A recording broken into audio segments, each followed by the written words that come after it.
How did he have that power over you then? Well, I mean, when explain to me. You've said no, you've reported it to your agent, it's now with the authorities. All of a sudden, you're working for him. How and why? I couldn't say no. It's this guy who's my hero. There's someone that almost took me under his wing. He was a dear friend and someone that when I was around, I was so empowered by his presence and his confidence and his aura of this legend that I'd had the honour of playing cricket with in my career, and now it's yes, sir.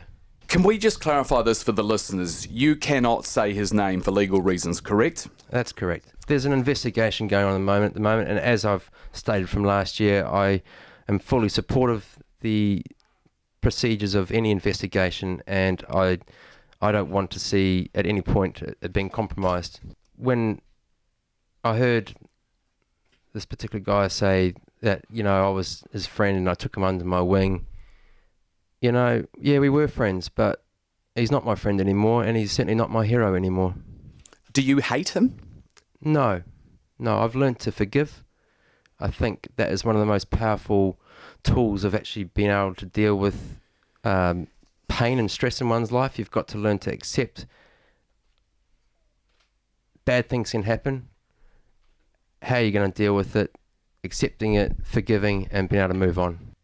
You're out there, because this happened with Herschel Gibbs as well. You remember back in the day with Hansi Cronje. So you're out there and you have ruined the fix. You're going to have some unhappy bookies. What's going through your mind? You're out there in the middle of the pitch knowing you've cocked this up.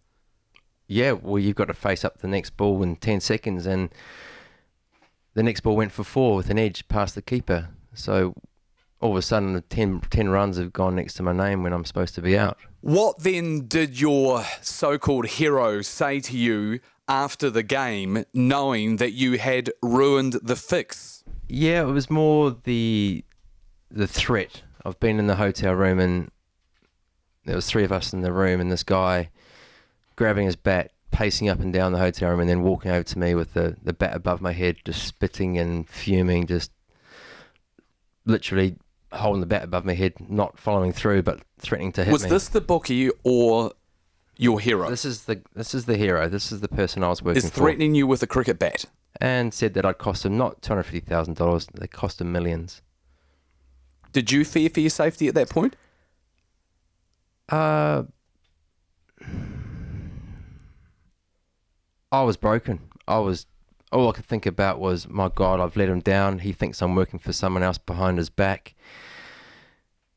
The 5 games, whatever it was that we've done to this point, he owes me a lot of money. He owes me $250,000 US. My boss, the guy I'm working for, it's all gone. All this has been worth nothing. I've disgraced the game. Allowed myself to do these things to the game in front of crowds on TV with fellow Indian players who have given me an opportunity to play cricket in India. It's horrendous.